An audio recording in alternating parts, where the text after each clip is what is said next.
Ako po si Nina Corpus at ito ang Balitang Europe.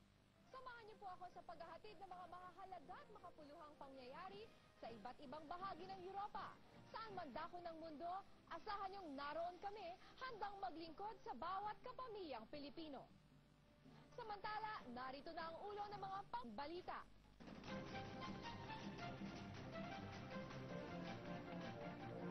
Isa pang karangalan ang natamo ng mga Pinoy nang kilalanin ng tinaguriang London's Finest ang natatanging serbisyo ng isang Pinoy na miyembro ng police service. Kilalanin natin si Special Constable Jessie Singh sa report ni Bong Puruza. Tumanggap ng parangalang Pinoy na si Special Constable Jessie Singh sa Metropolitan Police Service sa London dahil sa kanyang dedikasyon at husay sa trabaho at pagbibigay serbisyo sa komunidad at local police. Kasama ni Singh na pinarangalan ang mahigit 100 iba pang police officers na tinaguri ang London's Finest dahil sa kanilang trabaho sa Islington Borough. Ang Islington Borough ang may pinakaabalang pulisya sa Greater London dahil sa dami ng krimeng nagaganap doon. Pero kilala rin ang Islington Borough dahil sa record nito sa mga nalulutas na krimen.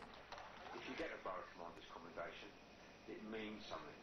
And it means something particularly because it's not me who's decided you should have a commendation, it's your peers.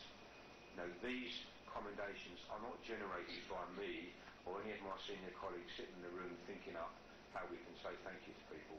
These come from your colleagues who have written to us about you. Pinagkalooban si Singh ng Commander's Commendation dahil sa kanyang natatanging serbisyo sa Avenel Road at Arsenal Football Club. Ni Ambassador Edgardo Espirito at Consul General Mario De Leon ang parangal sa 61 anyos na si Singh. It is a rare honor, and I hope that other Filipinos will aspire to receive this kind of award and become also a police professional here in London. Once again, well done to Jess. Thank you. That's a fantastic job.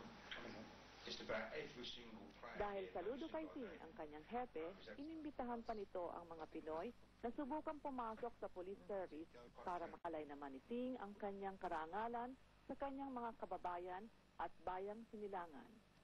Ito po ay isang malaking karangalan sa akin at para sa ating bansang sinilangan. Nais ko pong ibabatid sa inyong lahat na aking mga kababayan, nagagampanan ko ang aking tungkulin na walang bahid na kahihiyan sa ating bansang Pilipinas at pinagmamalaki ko po na ako ay Pilipino. Para naman sa mga kaibigan niyang matagal nang hindi nakikita at nais makibalita sa kanya, narito ang kanyang email address. Para sa Balitang Europe, Bong Puruza, London.